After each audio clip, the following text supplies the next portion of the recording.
తాకట్లో ఉన్న మీ బంగారాన్ని విడిపించి ఆ రోజు ఆన్లైన్ రేటుకి కొంటాం. Sharma gold company. నమస్తే, వెల్కమ్ టు సుమన్ టీవీ. నేను మానస. ఈ రోజు మనతో పాటు ఉన్నారు ప్రముఖ జ్యోతిష్య నిపుణులు, ఎనర్జీ వాస్తు స్పెషలిస్ట్, శ్రీ విద్య ఉపాసకులు శ్రీమతి జయప్రద గారు. వారితో మనం మాట్లాడదాం. అలాగే ఈ నెలంతా కూడా మే నెలలో ద్వాదశ రాశుల వారి రాశి ఫలాలు ఏ విధంగా ఉన్నాయనేది తెలుసుకుందాం. అమ్మ నమస్తే. అమ్మ నమస్తే అమ్మ. శ్రీమాత్రే నమః. అమ్మ, ఈ నెలంతా కూడా ద్వాదశ రాశుల వారి రాశి ఫలితాలు ముందుగా మేము మీ నుంచి తెలుసుకోవాలనుకుంటున్నాము. తప్పకుండా నాన్న. అయితే మే నెలలో మనకి జరిగే రాశి ఫలాలన్నీ కూడా ఎలా ఉంటాయంటే కాస్త అందరికీ స్తంభన అనేది జరుగుతుంది.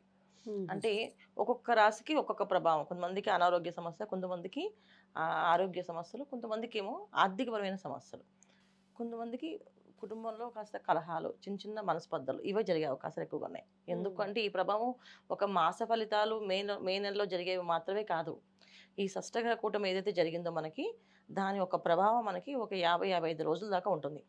సో మనకి మననే జరిగింది కనుక షష్టగ్రహ కూటమి అనేది మనకు ఉంది కనుక ఖచ్చితంగా ఇది మే ఎండింగ్ వరకు ఈ మాసం అంతా కూడా కాస్తంత కొంత కష్టకాలంగా కనిపిస్తుంది. అయితే ఒక్కొక్క రాశి వాళ్ళకి ప్రభావం అనేది ఎలా ఉంటుంది అనేది మనం వివరంగా తెలుసుకుందాం. అయితే ముందుగా మనం ఏంటంటే మీనరాశిలో 4 గ్రహాలు ఏవైతే ఇక్కడ ఉన్నాయో, బుధుడు, శుక్రుడు, రాహువు, శనేశ్వరుడు ఏదైతే కలిసి ఉన్నారో ఈ కలయిక 4 గ్రహాల కలయిక అనేది కాస్తంత కష్టమైన పరిస్థితి తీసుకొస్తాయి ఎవరికైనా. మనం ఎంత బ్రహ్మాండంగా ఉంది అని మనం చెప్పుకుందాం అనుకున్నప్పటికీ కూడా వాళ్ళకి వాళ్ళు తెలుస్తుంది కదా, ఎవరికి వాళ్ళకి కష్టాలు. ఆల్రెడీ ఇప్పుడు ఈ షష్టగ్రహ కూటమి అయిన తర్వాత ప్రతి ఒక్క రాశికి ప్రతి ఒక్కరికి కాస్తంత డిఫరెన్స్ కనిపిస్తుంది. ఇది ఆ ప్రభావమో ఏ ప్రభావం తెలియకపోయినా వాళ్ళు కాస్తంత ఇబ్బందులు కనపడుతుంటారు. దాని నుంచి మే నెలలో మనకు ఉండేది అంటే ఈ కష్టకాలం నుంచి బయటపడడానికి ఒక నివారణ పూజ చేసుకుంటే బయటపడతాం. ఇబ్బంది ఏం లేదు. కాకపోతే కాస్తంత కొంచెం శ్రమించాలి. మనం అందరం శ్రమిస్తే పని అవుతుంది. ఇప్పుడు మనం ఏ రాశి వాళ్ళకి ఏ పరిస్థితులు ఎలా ఉన్నాయో చెప్పుకుందాం. అమ్మ, మీనరాశి వాళ్ళకి ఈ నెలంతా కూడా మాస ఫలితాలు ఏ విధంగా ఉన్నాయి, గ్రహస్థితి ఏ విధంగా ఉంది? తప్పకుండా మీనరాశి వాళ్ళకి ఈ మాసం అంతా ఏంటంటే కాస్త మిశ్రమ ఫలితాలు కనిపిస్తున్నాయి. కాస్త ఏ పని చేసినా కాస్త ఆలోచన అనేది కాస్త కంపల్సరీగా చూసుకోవాలి. ఈ పని చేస్తున్నాం అంటే దీనికి ఎంతవరకు మనం చేయగలుగుతాము అనేది ఎలా అయిపోతుందంటే వీళ్ళకి పని మీద పని, ఒత్తిడి మీద ఒత్తిడి పడుతూ ఉంటుంది. ఇది అయిపోయింది కదా, ఇంకా రిలీఫ్ వచ్చిందా అంటే రాదు, ఇంకొక పని ఉంటుంది. అన్నిటికంటే ఏంటంటే రాశిలోనే 4 గ్రహాలు కలిసి ఉండడం. మే 7 వరకు బుధుడు కూడా కలిసి ఉంటాడు. మే 7 తర్వాత మార్పు అనేది జరుగుతుంది. సో నరాలకు సంబంధించిన ఇబ్బందులు పడుతుంటారు. అంటే కొంతమందికి నడుము పట్టేయడం, బ్యాక్ పెయిన్స్ రావడం, కొంతమందికి మెడ పట్టేయడం, మన ఒళ్ళంతా ఎవరో మనుషులు కూర్చొని బాగా నొక్కేసి ఒత్తేసినట్టుగా అనిపించడము, ఆ శరీరం బరువుగా మారడము, ఆ శరీరాన్ని లేపలేకపోవడము, ఈ సిచ్యువేషన్స్ ఎక్కువగా బాధపడుతుంటారు.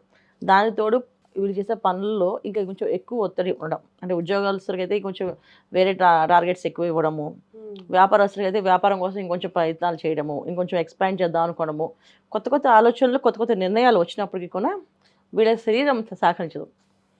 శరీరంలో తెలియకుండానే ఒక రకమైన అలసట అనేది వీళ్ళకి కనిపిస్తుంటుంది. అలసిపోతూ ఉంటారు. బయట చూస్తే మనిషి బాగానే ఉన్నారు, బాగానే ఉంది, ఏం బాగాలేదని చెప్తున్నారని అనుకుంటాం. కానీ వీళ్ళకి శరీరం అంతా హూనంగా ఉంటుంది. వీళ్ళకి కష్టపడినట్టు ఉంటుంది.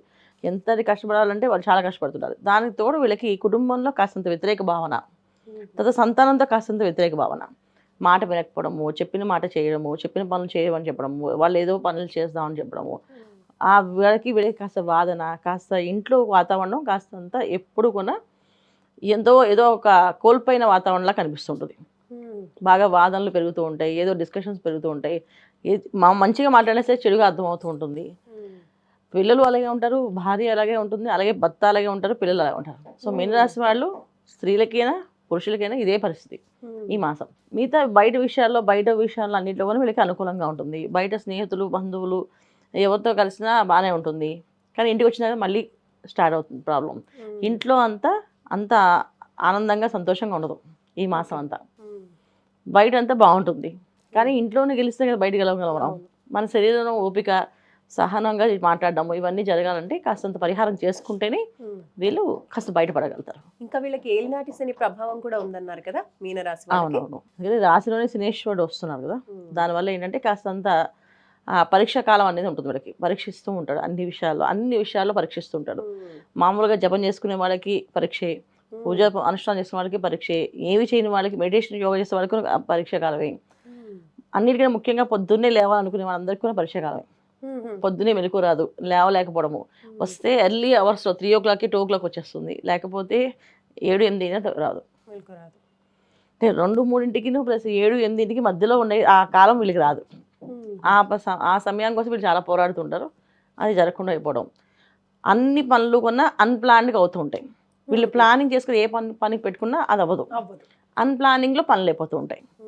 సో, అలా ప్రతి నిమిషము ఇప్పుడు అనుకునే కదా అనుకోవడానికి లేకుండా అప్పుడు పరిగెట్టాల్సిన పరిస్థితి ఉంటుంది. ఏ సందర్భమైనా సరే. అది ఒక వివాహ విషయం అనుకోండి. ఆ వివాహ విషయంలో అన్ని పనులు ఏర్పడే ముహూర్తం దగ్గర పడ్డము, ఆ ముహూర్తాల కోసం పరిగెట్టడం అవుతుంది. అలాగే వ్యాపార విషయంలో అనుకోండి. వ్యాపారం చేద్దాం, ఇప్పుడే ప్రారంభం చేద్దాం అని చెప్పేసి వెంటపడ్డము. ఇలాంటివన్నీ కూడా అన్‌ప్లాన్డ్‌గా పనులు అవుతూ ఉంటాయి.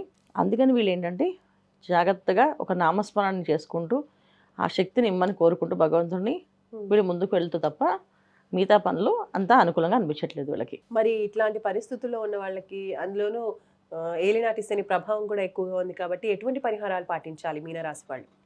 వీళ్ళకి ఏ సమయం అయినానన్నా ఇప్పుడు పొద్దున్నే లేవడం అనేది కష్టకాలంగా అనిపించినప్పుడు కూడా మేము పొద్దున్నే లేవలేపాం కదా, మేము ఇలా మాకు ఇలా కుదరట్లేదు కదా అనుకోకుండా పనులు వాయిదా వేయకుండా పనులు చేసుకుంటూ హనుమాన్ చాలీసా నిరంతరం చదవడము, నిరంతరం వినడము.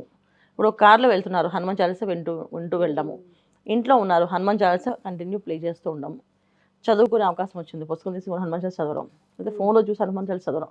రోజుకి కనీసం ఒక 3 సార్లు హనుమాన్ చాలీసా చదివితే వీళ్ళకి శరీరంలో కాస్తంత మార్పు జరిగి కాస్త ఓర్పుగా సహనంగా ఏ పని చేయగలుగుతారు. లేకపోతే అసహనాన్ని గురైపోతూ ఉంటారు, ఏం సమాధానం చెప్పలేకపోతుంటారు. అది ఎదుటి వాళ్ళకి అది కొంచెం పరుషంగా మాట్లాడే అవకాశాలు కనిపిస్తూ ఉంటాయి. ఏంటి ఇలా మాట్లాడితే మేము ఏం తప్పు చేస్తామని. ఏ తప్పు ఇక్కడ ఏమి ఉండదు, ఎవరిది తప్పు ఉండదు.